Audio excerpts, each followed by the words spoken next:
What's going on, guys? Welcome back. Today we are at Johnson Timber, Mr. Bobo's house, and we've got the Western Star here in the background. We looked at the Peterbilt day cab. We're working on getting settled down with Fitzgerald, but we're here at Mr. Johnson's house. We're going to be checking out the Western Star. It's not running right. Sorry, there's a lawnmower in the background. I can't really tell his neighbor to stop mowing. But there's something going on with it. It kind of blows a little bit of white smoke. This is an emissions intact truck, even though it is used for off-road use. But today we're using a really sick computer, Jaltest by Cojali.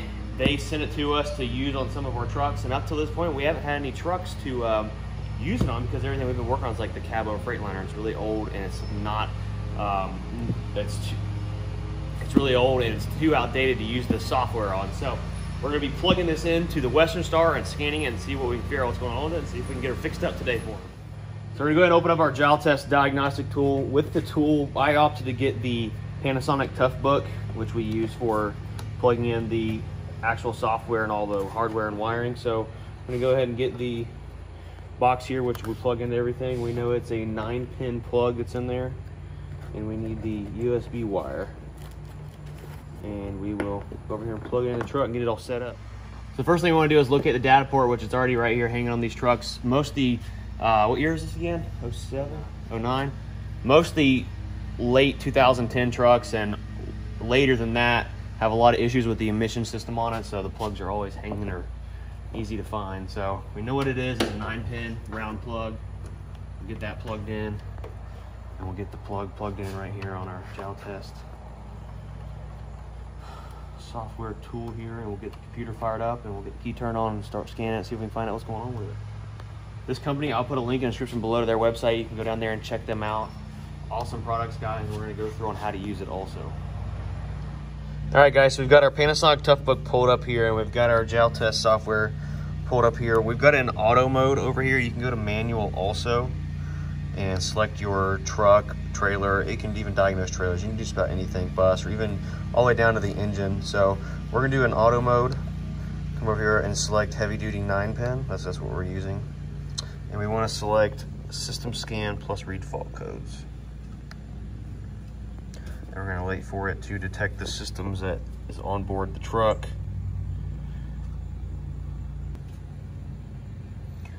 All right, now we can see the common powertrain controller, the ABS system, engine brake controller, and the engine system here. And right now it is reading the fault codes so you can see what's going on with this thing. The main complaint of the customer is it's not, or the main complaint of Mr. Johnson is that it's not, doesn't have the power it should, and the DPF system is acting kind of weird from what he's dealt with in the past. So says we've got a fault code right here in the engine.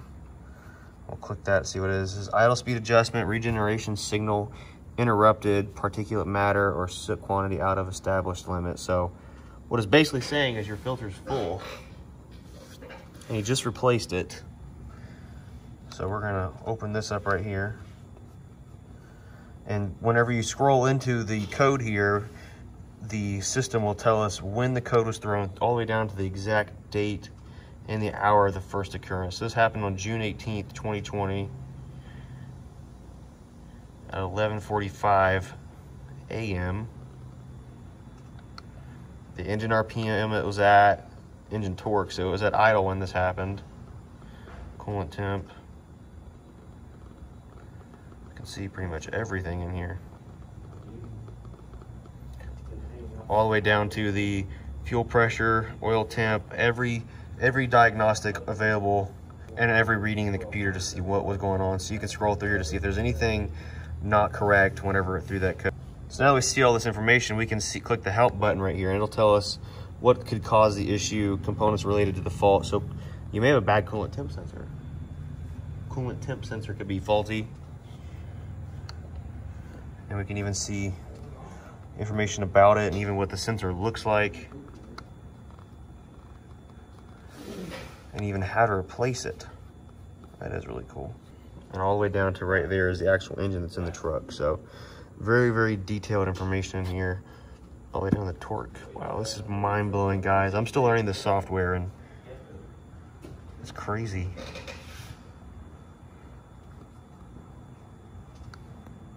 So I think what we're gonna do, we know it recommends replacing the coolant temp sensor, but what we're gonna do is go ahead and X out of here and go back one more time. And what we're going to do is clear these codes.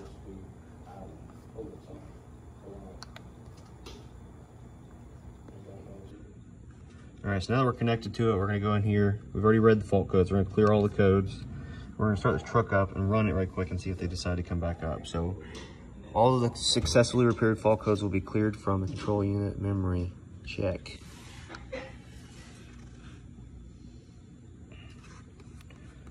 And all the codes have been deleted. Now we're gonna start the truck up and monitor the coolant temp sensor and see if there's any erratic stuff going on there with that sensor.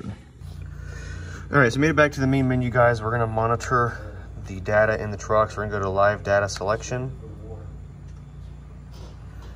And we want to find the temperature here. So we're gonna click that. Well, we're gonna unclick all of them actually. Now we're gonna click on temperature. And we wanna see the engine coolant temperature. So we're gonna scroll through here and find that. Coolant fluid temperature. So there's two here. So we're gonna select those.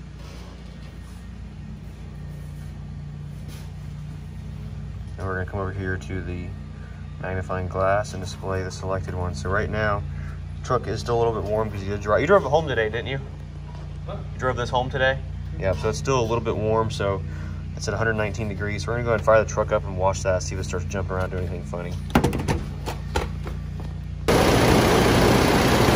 So we fired the truck up now. This truck does have a Mercedes-Benz engine in it.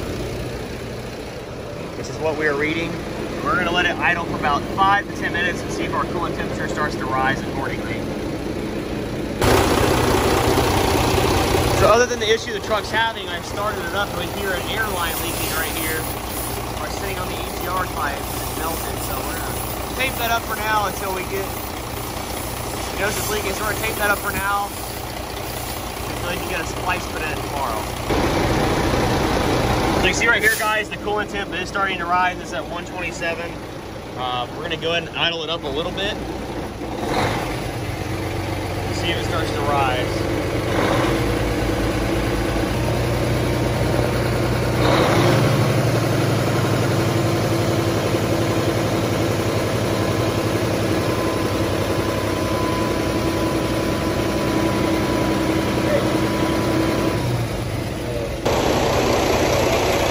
So the airline that we found is leaking is what controls the fan clutch, and it applies pressure to the fan clutch to release it. You can see that fan is not releasing completely like it should be.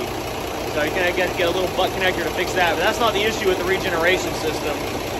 It could very well be that fuel pressure or the coolant temp sensor, so I'm gonna find that and check the wires going to it and see what's going on. Also, he did just replace a few injectors in here. There were a few bad injectors. Those could also cause the DPF filter to go bad by actually burning a hole in the middle of it. It gets too much fuel in there, and it will melt that system inside there.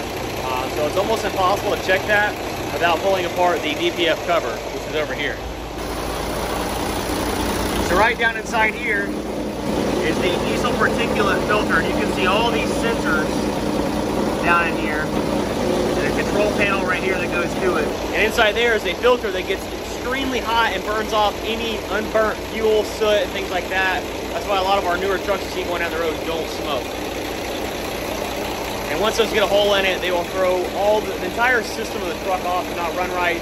Sensors will be reading the wrong pressures and all kinds of stuff. So we may have to come back out and pull that filter apart and see inside there and see what's going on. If there's a hole burnt in it or if it's clogged up or something along those lines. I am going to check the DPF filter pressures right quick and see if there's anything weird going on there. All right, so our coolant temp's rising like it should, so I don't think there's anything wrong with the temperature temp sensor. What we're gonna do is go back and find our pressures here. We wanna unselect temperature and go to pressure here. And we wanna find our diesel particulate filter inlet pressure. We're gonna scroll down here and output pressure. They wanna be very similar, so we're gonna go ahead and click our magnifying glass and display those.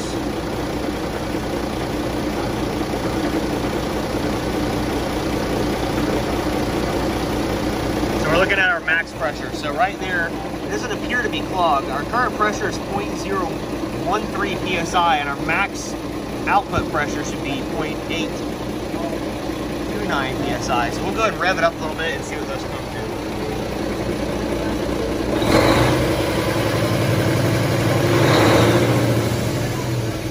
But also, those being very low could point to there being a hole in there, because there is not hardly any pressure whatsoever inside that filter. So it could very well be a hole burnt inside the filter. All right, so what we're gonna do now is go back to our main menu, and we're going to see if there's any more fault codes that may have popped up from us messing with it. No fault codes in there, so we're gonna clear those, let it run it for another day, and we're gonna come back out and pull that DPF filter off of it and see if there's any holes in or issues it's got going on behind the scenes. So right here, guys, after shutting the truck down, obviously, whenever we go to X out, we can choose to save the information from our entire data log here. We can go in here and save it by the VIN number, customer name, service hours, everything on the truck are all data logged right here automatically for you. So we're not going to, so we're gonna go ahead and X out right here. And go ahead and click exit, and right there we are. That is how we use the Jaltest by Cojali right there, and we'll be turning into some more trucks very, very soon. All right, guys, we're back out here at Bobo's house, loading up the Army truck. We're gonna haul it out to the woods. Haul out to the woods for them. The Western Star is going to be down for a couple days. We found the issue has an issue inside the ECM. There's like a burnt circuit. So actually next day airing it to Lawrence at Schaefer's Diesel. He's going to get it fixed up, and we'll have it back probably like Thursday, and we'll come back out here and help him put it back on and get it going. But for now, we're going to get the Army truck loaded up.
Loaded up, time to haul this mother back out to the woods. Put old blue collar to work. Yeehaw, stop the train. Got the old friggin' GI Togo government issue. And we're about to move. We're almost to the woods, guys, to drop this thing off. And we might come back out tomorrow and move some more equipment. We're not sure yet.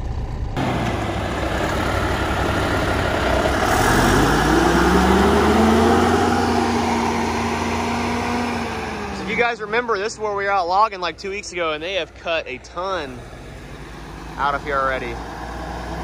All the way through there, all out back. Got a lot done.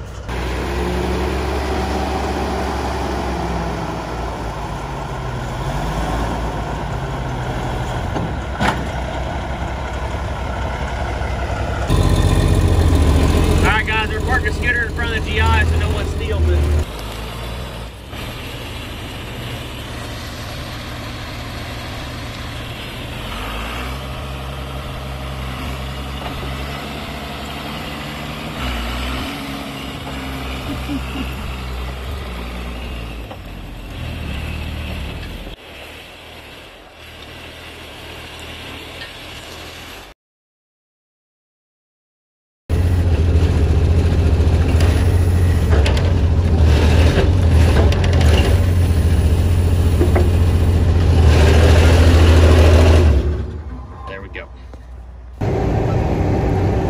Shop now, guys. After I unloaded that Army truck off the trailer and got going down the road, I noticed when I hit the brakes I was losing a ton of air pressure. So I don't know if it's like the brake valve on the cab is having an issue, but literally when I push it down, the air brakes only go up to like 50 PSI and that's it. And it's just gushing air somewhere from behind me. So we're gonna lift it back to the shop. It still holds like 120 when you're driving on the road, not using the brakes. So I know it'll have a main airline leak, but definitely in the braking system somewhere. So we're gonna head back to the shop. I just called my buddy Don. If you guys remember him, he helped us work on the trucks here and there. And he's really good at diagnosing air issues in these trucks. So he'll be there shortly and gonna help us get this thing figured out. Mr. Don made it up here, guys, and we've got a dummy plug right here on our glad hand, and we've got the brake valves up here. I actually took them loose, but the bolts broke out of this tractor valve here, and this breakaway hose is pouring air out. So it's like designed to blow if you overpressure, you don't blow a line. So I think he said he may have one. If not, we're just gonna bypass it for the time being. And also, our truck isn't charging, I don't think. So we're gonna check our batteries and see if they're bad too. So Napa doesn't have this brake valve, tractor protection valve in stock. It doesn't need to be replaced, but I broke the bolts off in it because they're stainless and they're just old. It's probably the original one. So you ordered a new one up here tomorrow morning. I've got this new valve from Don. We're gonna replace up there in the air line, the supply line, I'm sorry, the pressure line that goes to the rear trailer brakes. And yeah, I found out why our truck wasn't starting. We've been having issues with it not wanting to start. So I found that issue. So this thing hasn't been wanting to start either, and we unhooked, or once we jacked cab up, pulled the battery tray off. You can see this battery, it's mushy, and it's actually been steaming. It's all wet right there. So we're gonna go and replace all 4 batteries and just be done with it. So we're gonna get all these things pulled out and go grab all the parts tomorrow morning from there. And I've actually got the trailer is sold. I got a deposit. Amber and I are gonna deliver it to Columbia, South Carolina tomorrow night. So one of the issues we've been having is it's been losing air pressure once we park it, and we've narrowed it down to the backflow valve and the air dryer. And we've actually got a brand new air dryer we bought for the old International truck we had, and we're gonna go ahead and swap it out with this one. Gonna fall. But also, while we're swapping this one out, we're gonna go ahead and take it apart. There's a filter inside there. I want to see how nasty that filter is. It's gotta be just god-awful disgusting. All right, so Austin got the last bolt pulled out of here. Let's see what the inside of this thing. Oh, that looks disgusting. Huh, it's full of all kinds of just crap. Ooh. Yeah, I wonder what the heck. Where's the filter at? See if you can see if that thing. But what's inside there? Let me see. Nothing. Oh yeah, that's gross. Interesting. All right, so you got the old one out. You can see it's got all kinds of crud in there and doesn't look good. And we're supposedly the backflow valve is in here somewhere. It's in the spring-loaded. Oh God, look at all that. Look at this. That is not supposed to be that nasty, I don't think. It says spring-loaded. Spring-loaded. Do not disassemble.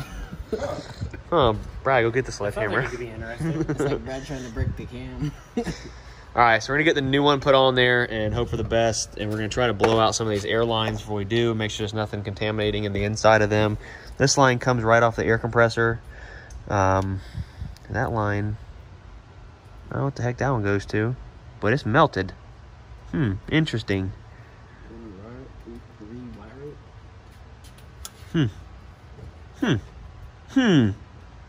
Gotta figure that out. All right, guys, we're gonna continue this video over to tomorrow. The boys are gonna work on getting that swapped out. I'm gonna pick up new batteries for this, the new tractor valve to go up on the cab, and we're gonna get this airline fixed. I found a burnt airline under here that controlled the relief valve down here that lets air, release once the air compressor is full. So we're gonna get some hoses for that and a bunch of other stuff from Napa tomorrow. So make sure you smash the like button, drop a comment down below, and subscribe. And we'll tune in tomorrow, guys, to get this thing all fixed up. And we're going to be heading out to South Carolina to deliver the drop deck. It is sold, finally sold, and picking up our new trailer on the way home is the goal. Peace.